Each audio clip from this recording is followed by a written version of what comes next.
The Watcher in the Window. A slow burn horror story for sleepless nights. 1. The Cottage. You didn't plan to live alone, but after everything that happened, the breakup, the burnout, the constant white noise of the city, you needed out. A pause. Silence. You found the listing late one night, half scrolling through old real estate sites you hadn't visited in years. The photos were low resolution, yellowed by poor lighting, but something about the cottage felt right. Or at least removed, which was close enough. The listing called it the Crow's Nest. Why, you never found out. There were no crows. No nest. Just a squat wooden cottage surrounded on all sides by dense pine forest. The nearest town was nearly an hour away. Still, the price was obscenely low. The paperwork was fast. And the key arrived by mail, wrapped in wax paper, with a single note tucked into the envelope. Keep the curtains drawn after dark. You thought it was a joke, just folklore from some sleepy backwoods town.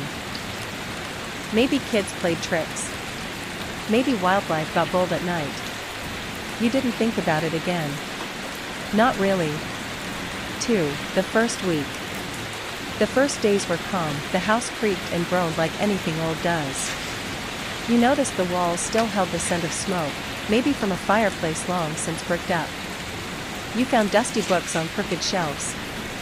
A clock that didn't work. A chair by the window that seemed well used. Nights were darker than you were used to, not city dark. True dark. A kind of black that swallowed the world outside your windows the moment the sun went down. No street lights. No passing headlights. Just you, the trees, and the sounds of the house shifting as it settled in on its old bones. By day, you walked the woods, you saw deer once. Found a hollow tree with bones in it, small ones, maybe raccoons. The forest didn't feel haunted, but it did feel uninterested in you. Like it had better things to do. You started sleeping better. Until the 5th night. 3. The Shape. 2:11 a.m. You remember the time exactly, because the clock by your bed started working again. It ticked once. Loudly, then again and again. And that's what woke you up. The room was dim. The moonlight came in thin blades through the gaps in your curtains. You hadn't opened them. But they were slightly parted now, just enough to let the silver light in. That's when you saw the silhouette. Someone standing outside your window, just standing. Still. Motionless. Your breath caught in your throat. You didn't move. You didn't even blink. You stared, heart pounding, trying to make sense of it. Too tall to be a trick of the light. Too defined. The head was tilted slightly, as if they were studying you. Like a person might look at a painting, or something they didn't fully understand. You sat up slowly. The figure didn't move. You reached toward the curtain. And just like that, it was gone. You waited until sunrise to open the window. There were no footprints in the dirt outside. You tried to laugh it off. Told yourself it was a tree, a shadow, something stupid. Maybe you'd still been half dreaming. That happens, right? But you didn't sleep well the next night, and you didn't open the curtains again after dark. 4. The Tapping. On the 7th night, you stayed up reading, not scared, exactly, just alert. Aware. You made tea. You kept all the lights on. You pulled the chair away from the window. Just in case. You were halfway through a sentence when you heard it. Tap, tap, tap. 3 soft, deliberate knocks on the window pane. You froze. The sound didn't come from the front of the house. It came from your bedroom window, the same one where you saw the figure. You sat in silence, heart thudding. Another knock. Tap. You forced yourself to move. Made it to the doorway, turned on the hallway light. You thought of calling someone, anyone, but your phone had no signal. It hadn't since you arrived. You waited until dawn again. When the sun rose, you looked at the glass. There were no smudges. No marks.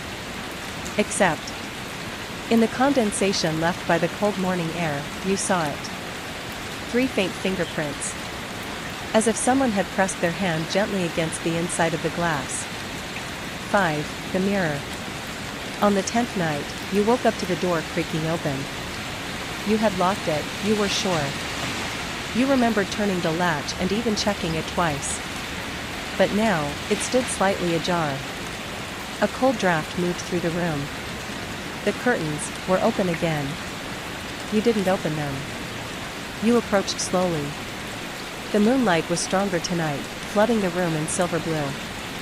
You stepped toward the glass. And stopped. Because it wasn't a window anymore. It was a mirror. You saw your room reflected perfectly. The bed. The door. Yourself, standing barefoot on the wooden floor. But something was wrong. Your reflection didn't move when you did. And then it smiled. Just a little. Just enough to make your blood run cold. And then, behind it, just over your shoulder, you saw him. The same figure. Standing inside the room. Not behind you, not next to you, but inside the mirrored version of your room. Watching. Smiling. 6. The leaving. You left that morning. Didn't pack. Didn't clean. Just got in your car and drove until the trees turned to highway and the air felt breathable again. You never went back. The house is still there. Sometimes, you check the listing. It's never been updated. Still the same blurry photos. Still the same cheap price. Still the same warning. Keep the curtains drawn after dark. You live in a new place now.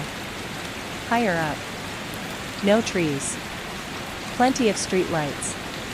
But sometimes, when you wake up in the middle of the night, heart racing for no reason, when the clock reads 2:11 a.m., when the shadows on your wall don't feel like they're cast by your furniture, you think about the cottage.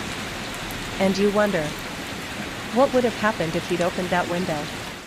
And worse, what if you already did? Sleep tight.